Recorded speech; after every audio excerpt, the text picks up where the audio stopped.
The 2020 domestic football season is about to come to a close, but fear not, football lovers, as the international game is about to crank up a notch with the return of the UEFA Nations League.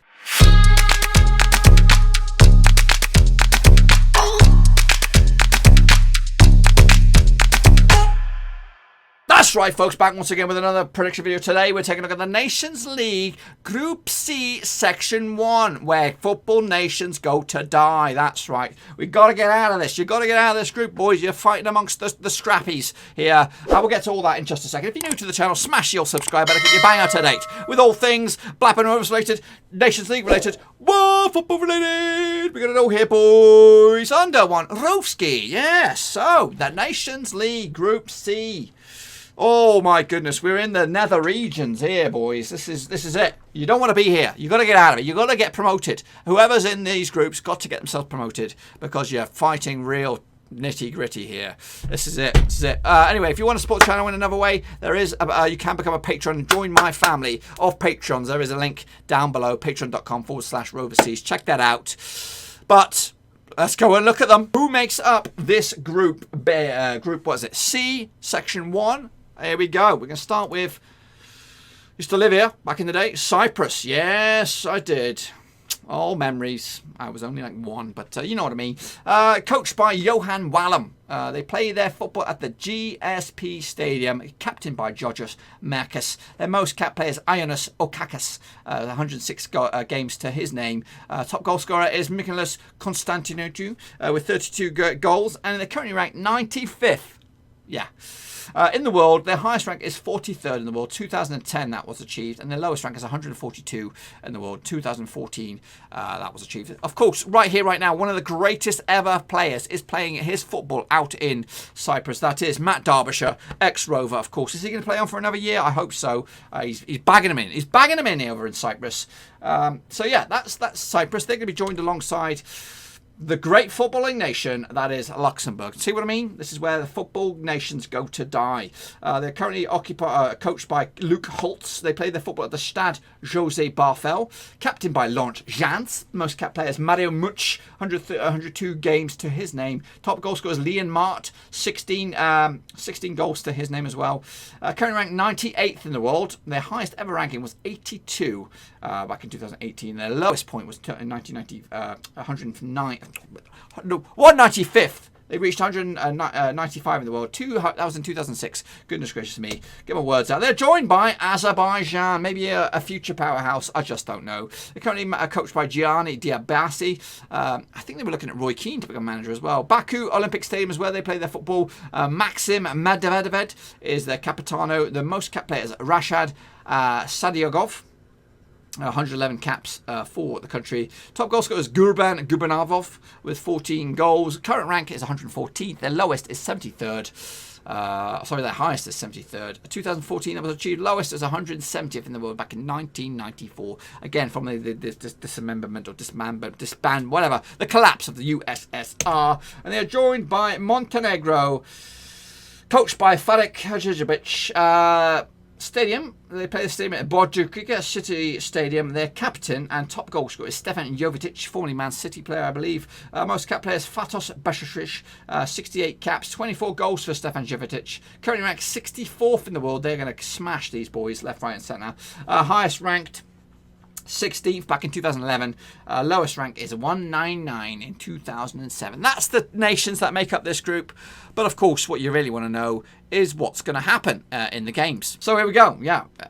This, I say this is where the nations go to die and all that kind of stuff. And for the most part, I am joking. But this is the beauty. This is the beauty of the Nations League. Luxembourg should not be at this group. They should not be at this group. But they did so well last time around. They're at this group now. They've stepped it up a level. They've took care of the San Marinos, the Liechtensteins, the Gibraltars, and all that. They're now here knocking horns with Montenegro, who are, shouldn't be playing Luxembourg. They should not be playing Luxembourg. But anyway, that's the beauty of the Nations League. And if Luxembourg were to get themselves something out of this, you never know. They might be competing at this level for a little bit, and we might see some progress for Luxembourg. I think as the years go by, Luxembourg will get stronger.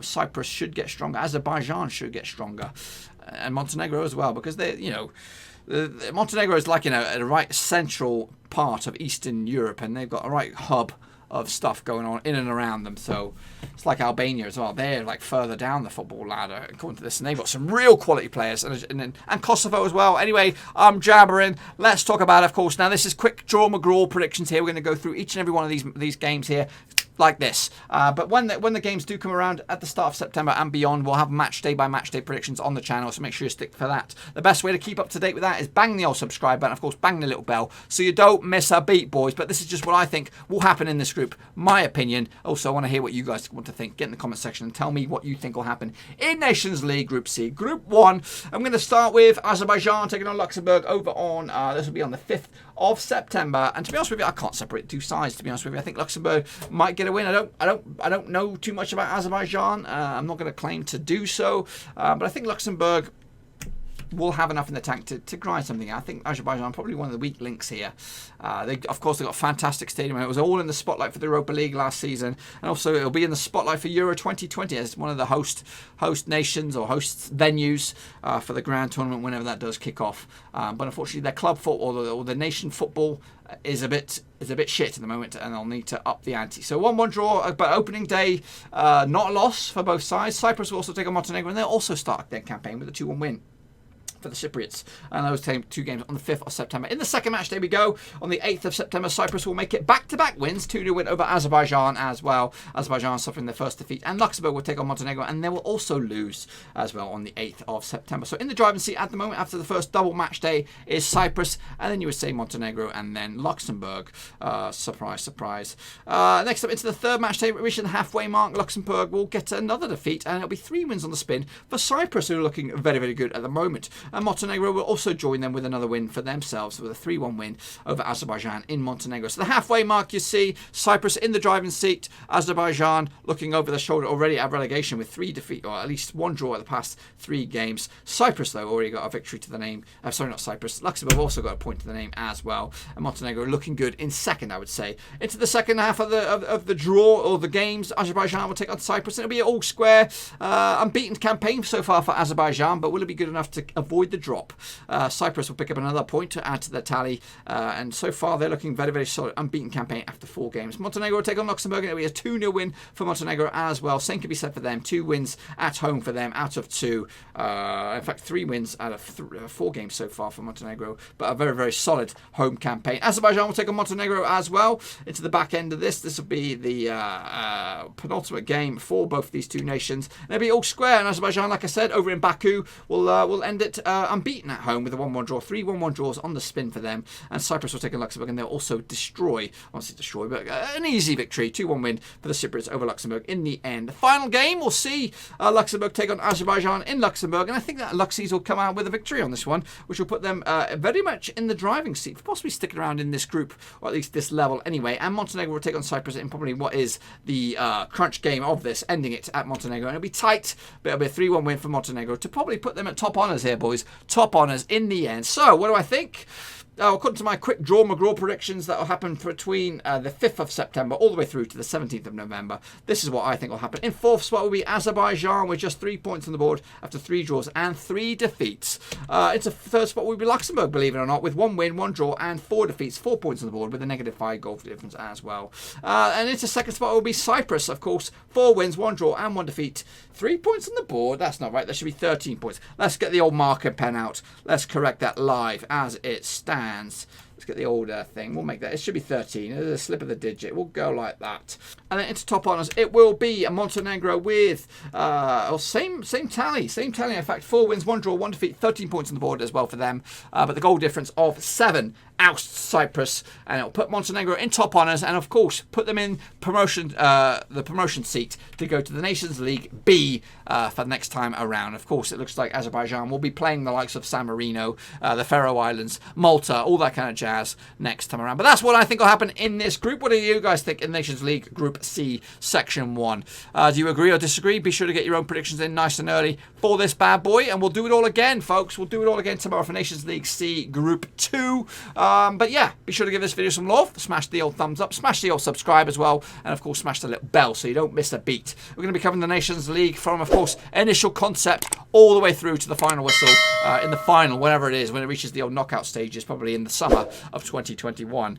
If that's gonna, I don't know if that's gonna conflict with the Euros, if it's gonna conflict with the World Cup. I don't know how that's all gonna pan out. This next football year is gonna be completely bedlam. I just don't know how it all works out. But anyway, that's it. Tomorrow we'll take a look at the Nations League Group C Section 2, which includes the glorious footballing nations of Macedonia, Armenia, Estonia, and Georgia. Not the state, the country. That's right. We'll take a look at them tomorrow. But until then, if you want to support the channel in another way, you can check out the old patreon.com/Roverseas, and you can support the channel. Become a member of the family. Tight, airtight, brothers from another mother, and all that kind of jazz. But until then, though, I'll see you all very, very soon. Nations League continues tomorrow. Thanks again for watching. Please like, share, and most importantly, hit the subscribe button to keep you bang up to date with all things Blackburn Rovers related, championship related, football related. We've got it all covered right under one roof. And while I still have you, please be sure to check out some of the old videos scattered along here. I hope.